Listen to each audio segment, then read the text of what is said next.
Hey everyone, I have an exciting show for you today. I have an investor entrepreneur that I think is going to knock your socks off today. This young man is doing some amazing things both in real estate and just building businesses. So let's welcome Cody Barton to the show. How you doing, man? Awesome. Awesome. Happy to be here, Michael. I appreciate it. So I always start with the same way, kind of introduce the one rental at a time audience to who is Cody and where do you fit in this big world of real estate and investing? Definitely. It's interesting because as a teenager, started reading Robert Kiyosaki's books, Rich Dad, Poor Dad, The Cash Flow Quadrant. I just read through all of his books. And then, for those that are familiar with Zig Ziglar, I listened to some of his audios. My parents went to a seminar and bought all these audios. And so I'm 16, 17 years old. And I'm like, I always wanted to make money. And my parents didn't have a lot of extra money that they could, buy me a brand new car and, things like that. That the school I went to, there's a lot of kids that their parents were able to do that. And I was like, I want to have a cool car. Like, I want to be able to go on these trips that they can afford to go on. And so I'm just like, well, I have to just make money then. I kind of started and, just learning as much as I could about investing and being, an entrepreneur. And so I ended up landing in network marketing actually at 17, and I had a run doing that for about 4 years, and had early success where I was able to make six figures a year as a teenager, and it was incredible experience. But a very humbling one at the same time, because you can imagine you give a 17, 18-year-old a good amount of money coming in, you think you're like the coolest thing since sliced bread. Yeah. After the best thing that ever happened to me was that entire thing fell apart when I was 21, 22. And it was horrible at the time. My income disappeared overnight.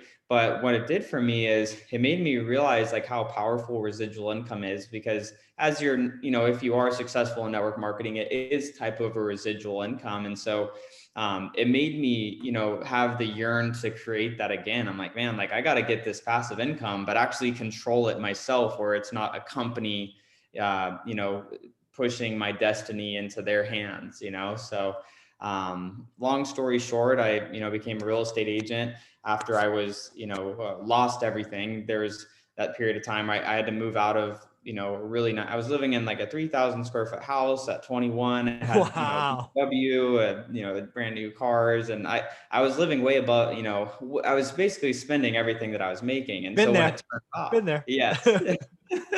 So when it turned off, all the bills didn't turn off. And so I'm like, oh my gosh. So Yeah. I literally lost everything down to selling literally my bed set because of all the bad debts and, breaking my lease where I was. And so got into real estate from that point after 6 months of, feeling sorry for myself, Mhm. because I didn't, identity was tied up in that. So got into real estate as an agent. I'm like, I want to flip homes. So I got my real estate license because I didn't know what else to do. So, I started as an agent, didn't have, this breakout success my first year. I sold, I think it was like 10 or 11 homes my first year. And then my second year got a lot more momentum, paid for coaching and things like that. And so, had a lot more success, sold over 30 homes my second year. And at that point, I was like, why am I doing this? I got into real estate to flip homes, and now all I'm doing is helping people buy and sell their homes, and I'm Right. not buying any homes. So, at that point, I'm like, I got to do something different here. So at that point, I started networking with other investors, and, I really started reading more about buying rental properties. And so, how it kind of started with my, I guess, first rental was, it was an owner occupied house for myself. I bought the house for myself to move into, and then Sure. I rented 2 rooms out to other friends. So I did the house hacking Mhm. model. And so my mortgage was paid by my friends that were living with me. So I'm like, wow, like this is pretty freaking cool. Score. Yes, yeah. So that was kind of the gateway for me that made me realize like, wow, like rentals could be the thing. I don't want to rent to my friends because it, has its own challenges, but that was a really cool experience just being able to see that, wow, like I can actually make money with this. So, Yeah, and no, consistently. that's pretty amazing. So I just want to hit a couple of themes, and then we'll keep going on your story. So I'm always curious, when did you pick up that first Rich Dad Poor Dad book, which is often the first one? Were you like 15 or 16? Yeah, I was like 15. I was like 15. What makes you pick up a book on freaking money when you're 15? Because first off, congratulations. I don't think I would have, I don't think I would have been smart enough, or even, I don't think I read books when I was 15. So what was it about that purple book? So the thing was that I just always wanted to make money. I didn't like Okay. school. I didn't like Ah, school at all. It wasn't for me. They, the path that they wanted me to go down was, get a job, but I'm like, I yeah. don't want to do that. And so I just wanted to figure out how to start making money. And so, and it Okay. was really I had friends that their parents bought them brand new cars when they were, a teenager, and Yeah. my parents weren't going to be able to do that. And, I had friends that, they could go on certain trips that I couldn't go on. Like, I lived a great life growing up, don't get me wrong. I'm not trying to say that, Hmm. but it was primarily just that I wanted to be able to do the things that my friends were able to do, but I just had to go figure it out on my own. So Yep. I started, and it was my parents, I, thank them for this. They encouraged me to read those books, because what Okay. I did when I was 15 was I found a way to make some money on the side where I mean, years ago these were popular, but like the power balance bracelets, where it's like, oh, it'll make you stronger and Yeah, better I remember. balance and better yeah. So I found a company in China that was supplying them, and I started buying their overstock supply when I was 15. And I would buy them for $1 a band and go and sell them for $20 a band on Craigslist and on different marketplaces. So I started making money, and I was like, wow, like this, I can make my own money. And then that's when my parents were like, you really are, really curious about making money. And my dad had started his own like carpet cleaning business. So, he was like the solopreneur, like in the S quadrant, if you Yep. look at the Rich Dad philosophy on that. And so they got me on that, and then I got hooked. I just started reading. I read The Compound Effect. I read The Mm. Slight Edge. I read every single book by Robert Kiyosaki that was created, and just went down the rabbit hole from there. Yeah, me too. Me too. So then you branch out, you do this network marketing thing, you have success, and then Yep. you get I'll call it cocky. You may call it something else. You Yes. get a little full of yourself, Yes. and For sure. karma kicks you in the nuts, right? For sure, for Yeah. sure. And honestly, I wouldn't be able to be the business owner that I am today without that experience, because Yeah. I just thought, because everything I was doing was working. It's like you can start to, grow a little bit of an ego when it's like everything is working. And in network marketing too, I was put on a stage and like celebrated constantly everywhere I was going. So it just, Yeah. inflates your ego. And then when it all got deflated and fell apart, it was such a huge learning lesson. But it brought humility into everything else that I'm doing. And I don't get full of myself, because I know you're usually never as good as you think you are, but you're also never as bad as you think you may be either. You're kind of Yeah. usually somewhere in the middle. And so it's kind of developing a healthy appreciation for, for my work ethic and desire, but also, humility in that, it's not all me, it's people around me. It's, Hmm. mentors and mistakes that help, shape Yeah. me. And the beauty is, at least it was for me, and I'm sure it's going to be for you, you'll be able to hold on to that for the next 50 years. So I had a similar Yes. story. It wasn't network marketing, but I turned 7 grand into almost 200 grand in the stock market. I remember thinking I was the next Warren Buffett. Everything I touch turns to gold. I can't make mistakes, all that stuff. So then, in a matter of a couple of weeks, it went from 198 to 40 grand. Uh, Uh, so yeah, I remember. So for me, it's funny how we had that same experience. I walk into a bookstore and I see the purple book, and I'm like, I like the title. I like purple. Shit, I give it a shot. Right? I'll read it. What the hell?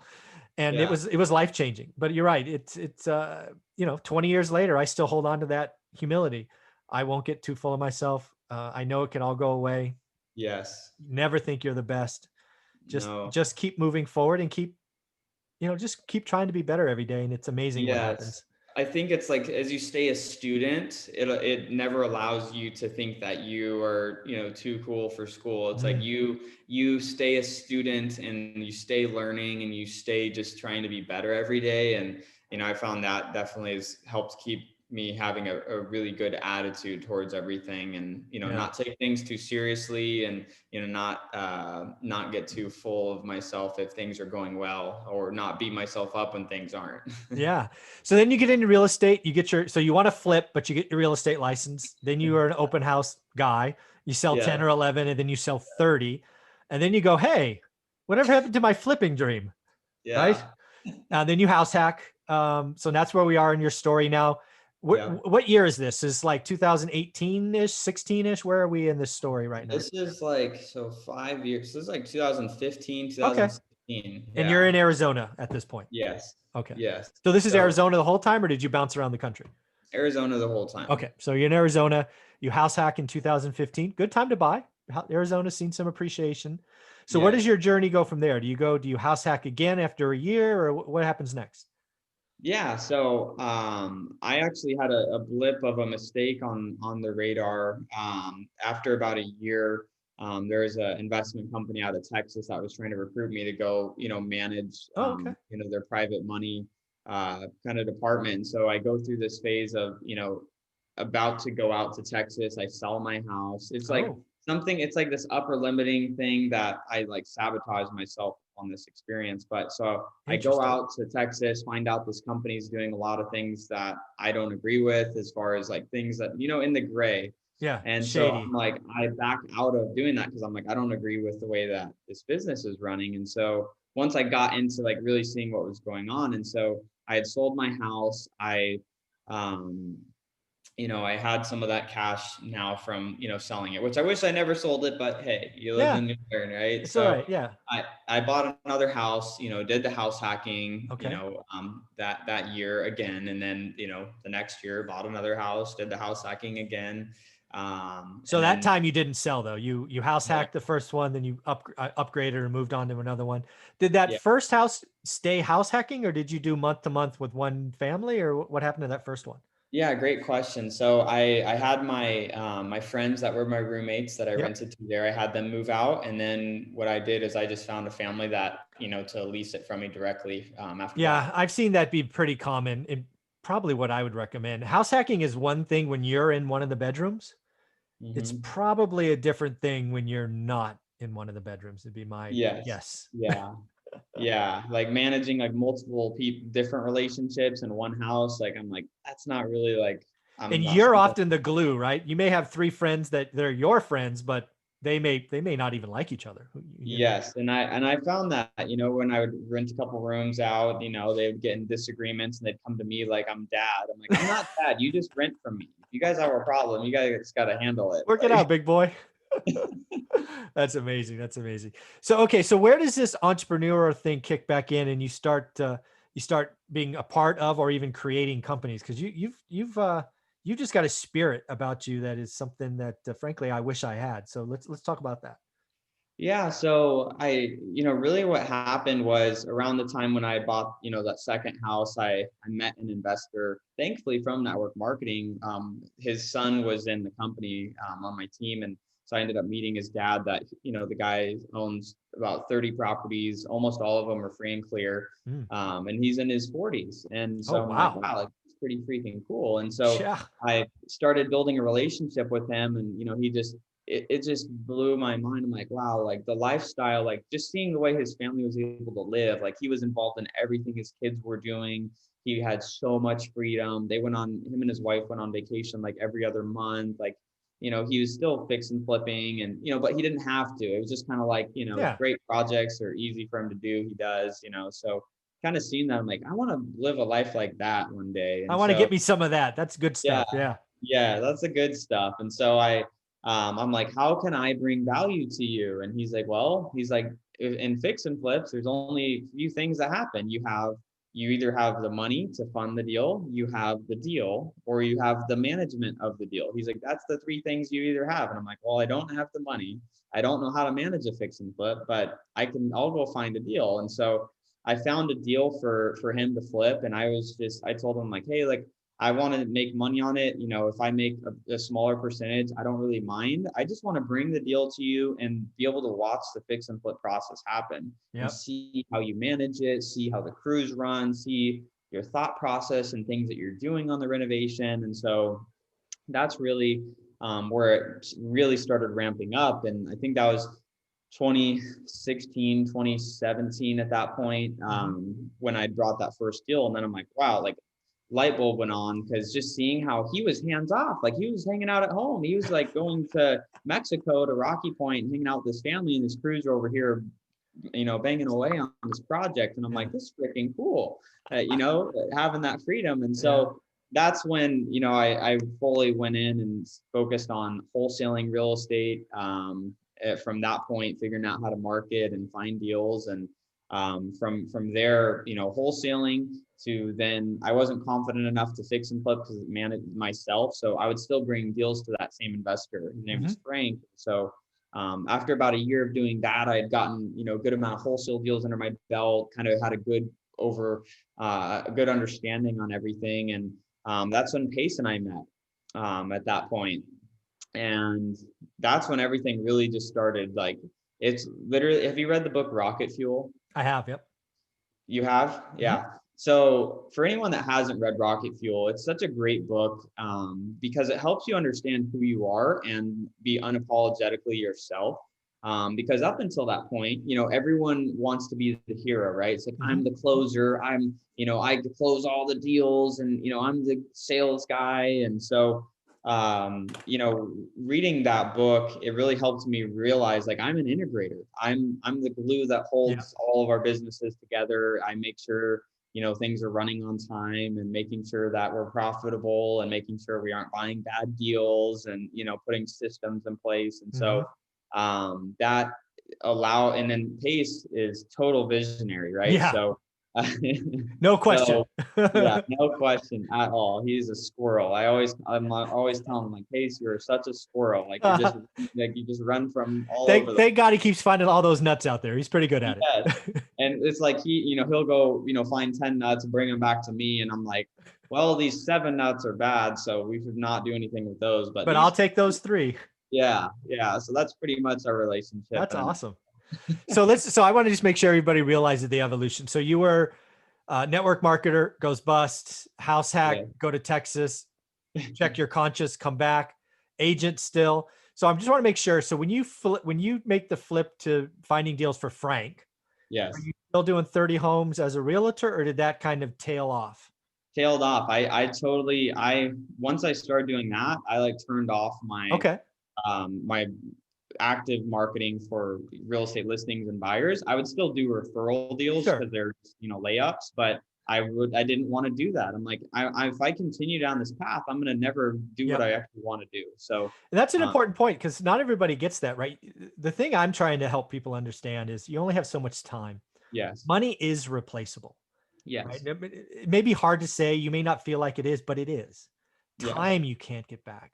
Yes. So a lot of people I talk to, again, the people that really resonates with one rental at a time, they're the full-time employees. That's who I was. Yes. And we don't have a lot of time, especially if you have a family, which we didn't have a lot of time. Yeah. So again, that's why I'm big on, 10 to 20 minutes a day. Just give me 10 to 20 minutes, learn your market, and then move on with the rest of your day. You got 23 and a half hours to do everything else. Yes. But I love how because you had the time. You could have, in theory, told yourself, I'm going to wholesale 4 hours a day and be a real estate agent you could have. Yes. But you would have not been very good at either job.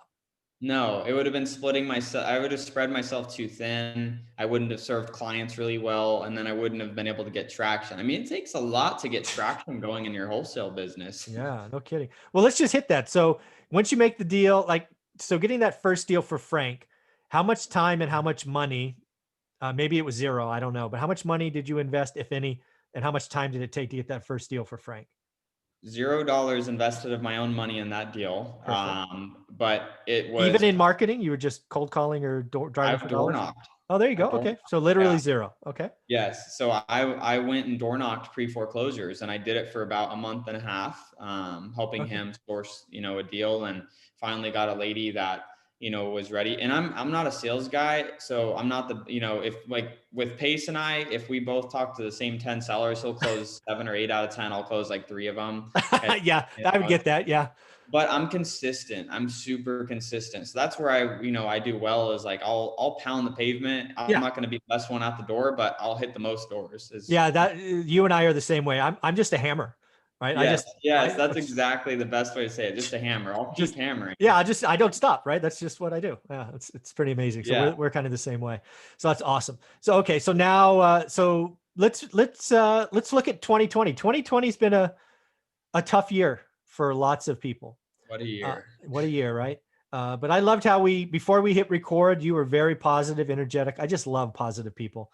So if you were to look at 2020 for Cody, let's talk about what 2020 really was, because we're 14 days away from it being over. So what's 2020 for Cody? Yeah, so 2020 was a great year. A lot of different things happened. At the beginning of this year, Pace and I sat down. We're like, you know what? Let's just focus on 2 businesses. We're going to focus on our wholesale business and our fix and flip business, and then also acquiring rentals still, because that's a business of its own. So we're focusing on those few things, and Pace, again being a visionary, just goes and finds these nuts, and I'm like, man, that's a good opportunity. Let's do that. So throughout this year, we went from having our rentals, doing wholesale deals, doing fix and flips, to we now have a virtual assistant, staffing company in the Philippines with hundreds of employees. That's, it's a 7-figure year business, when that started this year, inspired by COVID, because most people are going to start being more virtual, right? Mm-hmm. So we started that business. We bought, a title company here in Phoenix as well. Wow. We're expanding our operations, built a media team to really go big on, social media and, YouTube and all that. So we started a lot of different fun, exciting projects, and we're bringing a lot of people around us to, help us, grow this vision together. So, it's been a great year, and it was interesting because in March, so we actually, once COVID hit, we stopped all of our ad spend on our marketing because we were not sure what to do. So we stopped for a month and just turned it off because we were like, what's going to happen? Yeah. I started worrying about our rentals. I'm like, yeah, me too. Are my tenants going to lose their job? Like, what's going to happen here? So they caused, mini panic for about, Pace wasn't worried. Pace is like just non-worrier. I'm the worrier. So I get that. Yeah. So, after about a month, things kind of start being normal again, as far as in the market here in Arizona. So we went full steam ahead, and, we've had a great year. We'll Very cool. wholesale, 100 plus properties, keeping our pipeline full of fix and flips as of right now, 14, 15 flips going on at a time. And Wow. we're still buying, a rental. Pace buys, some on his own too, just because he's making great money from some of these other investments too. So he has to keep buying at a faster rate. So, but me and him together buying, about a rental a week or every other week right now. Wow. Creatively, no bank loans, but creatively. So, so we're rolling full steam ahead into 2021. There you go. Well, that's why I want to close this episode. So before we talk about 2021 and what's the future, let's not forget, how do people follow you, Cody? Maybe follow what you and Pace are doing. Where do you want them to go? Yeah, so the 2 best places I would say for that would be to follow me on YouTube. I'm really, investing in bringing a lot of value on YouTube. So you can just search Cody Barton on YouTube, on my Instagram as well, as where I do stay more active. Cody Barton official on Instagram. Those are the 2 best places where I'm putting out the most content, for sure. Very cool. Well, let's talk about 2021. We're 14 days away. A lot of people think about next year, kind of like right now. Let's see. How do I want to ask this? You obviously have your business goals, so we can hit that. But I want to know, and you can do this last or first, it's totally your call. What's a goal for Cody? What's an aspirational goal for Cody next year? So any order you want. Yeah. So I would say aspirational goal for Cody is, I was writing down some intentions over this last weekend. I'm like, what do I intentionally want to focus on more in 2021? And so the intentions that I wrote down are, feelings to feel more of more frequently. And that's, feel more happiness, feel more joy, feel more peace in my Mhm. life. So those are like three intentions, because businesses are going to continue to happen. We're going to create new businesses, going to grow the businesses. There's going to be problems and, things that we have to overcome. So I want to focus more on Cody, and, the thing in between here, because at a certain point, I'm sure, you could agree that as you're growing in business and, things are happening more, like you kind of start to know what you're doing. You got to stay a student of the game to, stay up to date. But most of the challenges as you're growing at scale are the things going on between your head. It's the anxieties. I mean, anxiety, the challenge, the battles with, depression at times, and different Yeah. things that come up that people don't talk about a lot. And so I really want to focus more on that. And, I want to be able to be a light for other entrepreneurs and, business owners that, because everything is so much about like flash and like, everyone's it's Instagram, everyone's perfect and everyone's Mhm. lives going perfect, and they aren't going perfect. There's things that are going on. And so that's one of the things I really want to do, is just focus on, I am happy, but focus on being happy for longer periods of time, and, feeling more peace and joy, and being able to help other people feel that more too, instead of just like this constant stress and anxiety of like getting the next deal, or figuring out, how to hold their pieces together. Yeah. Well, I just want to give you a little piece of advice for somebody that's a couple of decades older than you, and really is frankly in the same spot now, which is embarrassing to me. Congratulations to you. Most of that being happier longer, chasing joy is actually going to be about the decisions you decide not to do in 2021. Because I promise you, there will be, again, back to the analogy, there'll be 3 or 4 nuts that pace brings you, or maybe you find yourself, that would be good, but they would detract from joy or happiness. Maybe the overhead or the lift or the just whatever it is. And at least for me as a 20-year-old, that would have been tough to say no to. But if joy and happiness and intentions are the things that you chase, you're going to have 1 or 2 decisions next year that your head is going to tell you you want to do, but your heart is going to say no. Listen to your heart. I like that. I like that a lot. That's one, I really appreciate that feedback. And one of the things that I always like doing, like the most enjoyable conversations that I have are, with people like you, Michael, that have the years of experience and in business and, in life in general, and, being able to understand like what you would do differently. And so Yeah. I know that interviews with me, but I want to ask you this, if you Sure. could go back into your 20s, I mean, what would you say would be a couple things that you would do differently? Obviously, it's hard to say because it's like, it makes you into what you are today, right? Sure. But, Yeah. if you could look back, what would be like 1 or 2 things that you would have maybe done differently? It could, whether it's business or Yeah. just happiness or joy or whatever. Yeah, so there's a couple of things if I could have a do-over, I would definitely do. First and Mhm. foremost, how I was raised. This was a quote from my mom that stuck in my head. Go to school, get a good job, make a lot of money, buy nice things. I mean, I heard that going to grade school every day. Yeah. Every day. And she's like, "Have Yeah. a good day at school, son." Blah blah blah blah blah blah blah. So that's what I did for my 20s. I I was quote unquote successful. I was making 100 grand a year by the time I was 26 or 27. No one did that in my family. I'm the only college graduate, only MBA graduate in my family. So I was successful at 27 and I blew it. I spent it all. So first thing I would do differently is I would learn to live below my means.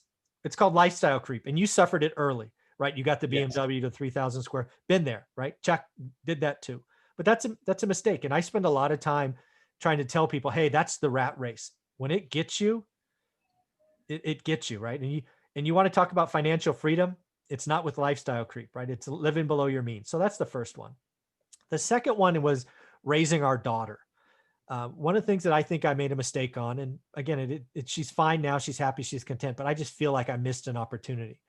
I grew up poor. The big thing for me, for her, was that she wouldn't feel poor, but I never introduced her to what Olivia, who's my wife, and I were doing.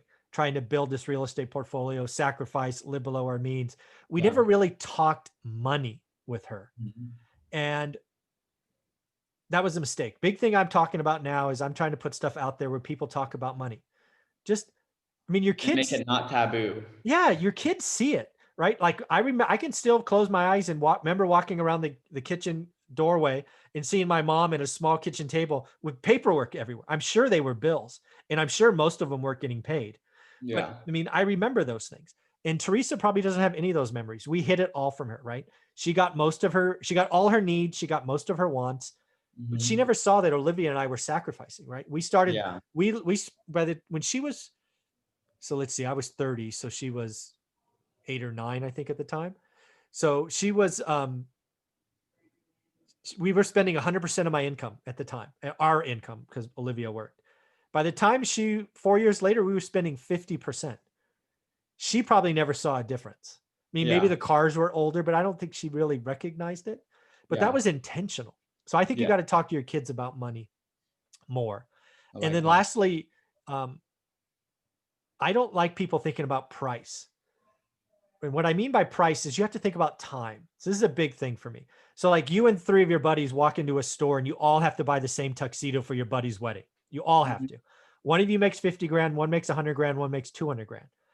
Most people think the person that makes 200 grand, it's easy. They just slap down the credit card and buy the thing.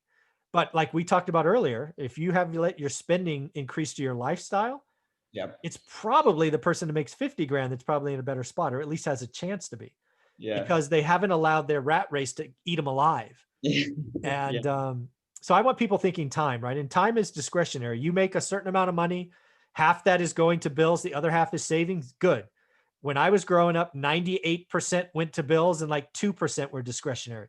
That's too Mhm. close to the razor edge, and we suffered for it. So those are things that I'm really working on and really trying to help people. And then finally, one rental at a time works, 20 minutes a day, get a little bit better every day. Stop being distracted by all the shiny objects. Just get to 4. It's okay. So those are all the things that are important to me. I love that. I love that. And I think, that topic of, lifestyle creep, people don't understand it. I see it so much with my friends because, I'm mid-20s, I'm 26. I have a lot of other friends that are entrepreneurs that are very successful. And I've watched as their income goes up, they're spending more and more. They're spending as much as as it's increasing. And I made the decision for myself just because of that painful experience of losing everything. I keep my necessities. I only pay myself 20% of my income That's to awesome. go towards necessities. So it's like, even if everything went to, crap, it's like, I put myself in a spot where things aren't going to get tight overnight. There's Yeah. going to be a long period of time before that happens. And I think, especially in even though we are in a weird time in the world, the economy has, been pretty great. If you have been doing the right things, a lot of people are making a lot of money, but it's like, what are people doing with that? And it won't always stay this way either. So I'm not too naive to think Yeah. that either. Yeah. Cody, I hate to tell you this. You're probably going to have 4 or 5 recessions in your lifetime. I'm just saying. Yeah. They're Yeah. coming. All right, man. Well, I wish you all the best. You're such an impressive young man. I look forward to watching you grow and succeed. Come back anytime you want, man. Have a great day. Awesome. You as well. Thanks so much. You got it.